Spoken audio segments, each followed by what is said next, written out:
Greetings, everyone. Pete Pardo here from Sea of Tranquility. Welcome to day number 25 of albums that are 40 years old in 2025. As we've been looking back each and every day here this month in February, we got 28 days in the month. We picked out our 28 favorite albums that are celebrating their 40th birthdays and anniversaries this year from 1985. A lot of good ones, including this one today. This is the debut studio album from this band from the Washington, D.C. / Virginia area here in the States. This, considering that the band had been around for over a decade by the time this album finally came out, just goes to show you how some bands can kind of like toil around in the underground for quite a long time. You know, they had played lots of live gigs and they recorded some singles and songs and things like that, but this was their first album. Originally self-titled, produced by Bobby Liebling, Victor Griffin, and Tim Kidwell for Pentagram Records. A couple years later, the reissue came out. They gave it a different name, originally titled, self-titled Pentagram album. We now know it as Relentless from, of course, Pentagram, the great DC area doom act, doom, heavy rock, heavy blues rock, right? I mean, that's just kind of, like I said, I reviewed the brand new Pentagram album the other day, and ironically, here we are talking about this today. Bobby is the founding member, vocalist, and still only original member of the band in the band today. Has always said that he was never really fully comfortable with the band as being labeled as a doom band, but they were around since 1971-72. There were no U.S. bands doing this sort of thing at the time, right? Following in the footsteps of Black Sabbath and taking their influence from the Iron Butterflies and the Blue Cheers of the world, and coming up with this just heavy, dark, somewhat bluesy, but certainly very doomy biker metallic rock, whatever you want to call it. To me, Pentagram is a doom band, and they're one of the greats and one of the original U.S. bands doing this sort of thing. So, of course, the lineup here: Bobby Liebling on vocals, Victor Griffin, amazing guitar player, on guitar, Martin Sweeney on bass, and Joe Hasselvander on drums. So what do we have on this particular album? Well, we've got the different track listing depending. The sequencing is different from album to album. So I've only ever known the reissue. So that's what I'm going to go with here. It starts off with the great Death Row, classic track. I mean, this album is full of classic American doom gems, but like I said, it's not all slow. I mean, a lot of the Pentagram stuff is kind of, there's also this like little underpinning of kind of like punk and like the Stooges and the MC5 going on in their music as well. So there's that. So not all the stuff is really slow. There's a lot of like up tempo, just good bluesy, kind of punky, hard and heavy rockers type of thing, right? So Death Row, great track. All Your Sins, absolute classic. One of their great early songs is Sign of the Wolf, with Pentagram in parentheses. What a catchy track. Just upbeat, great riffing, catchy chorus, really, really good. The Ghoul is up, another really great song here. Then you got Relentless, which, like I said, they made the title track.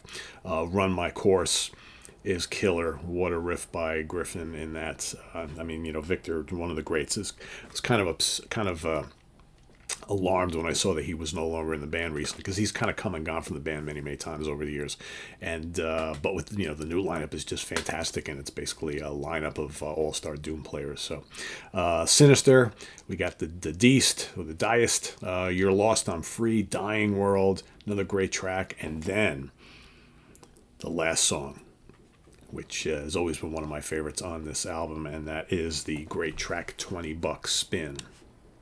In fact, $20 Spin became such a favorite of Doom fans over the years that a couple of people put together a record label a while ago. God, how long has $20 Spin, the record label, been around? As long as I've been doing the Sea of Tranquility thing, and that's since the late 90s, early 2000s, right? So they've been around for a long time, released a lot of really cool albums, Doom, and all sorts of other types of heavy music. But yeah, 20 Buck Spin is just a great song, and it's just a great album. It's a really, really great album. It's easily, for me, a top 3 Pentagram album, easily.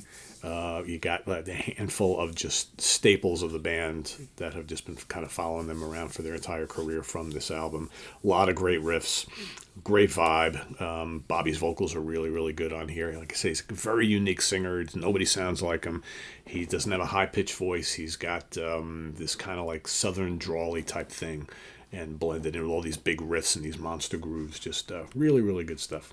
So, yeah, that's my pick for today.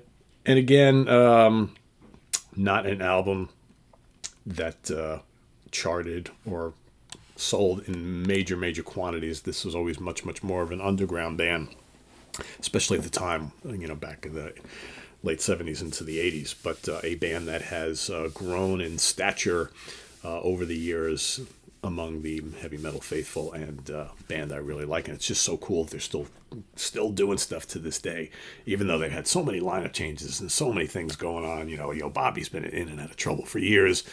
He's had all sorts of problems with alcohol and drug addiction, and problems with the law, and all sorts of weird things going on with family members and stuff. So but somehow they still keep coming out with new stuff every so often.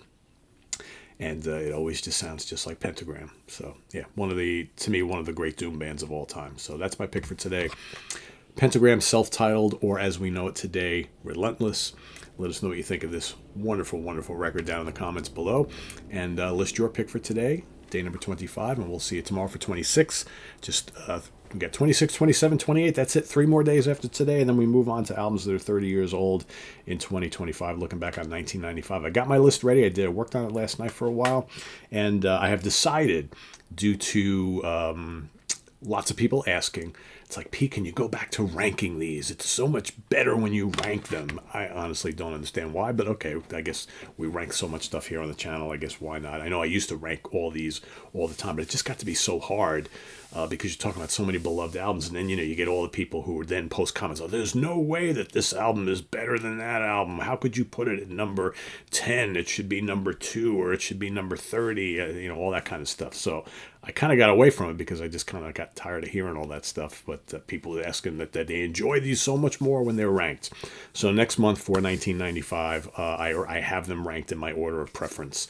So we'll start at the bottom of, my least favorite amongst beloved albums, right? But yeah, going all the way to number 1. So it will be a day-to-day countdown type of thing. So, but yeah, for those of you asking, well, Pete, where would this album rank in 1985? Pretty high up. Definitely a lot higher than 25, I will tell you that much. But it's a great album. So, that's how we're going to do it, starting on Saturday. So stay tuned for that. Visit us on the web at www.seatranquility.org. We're on Facebook. We're on YouTube all together, all the damn time. Please subscribe if you haven't already, and click on that notification bell so you get alerted of all of our content as a post.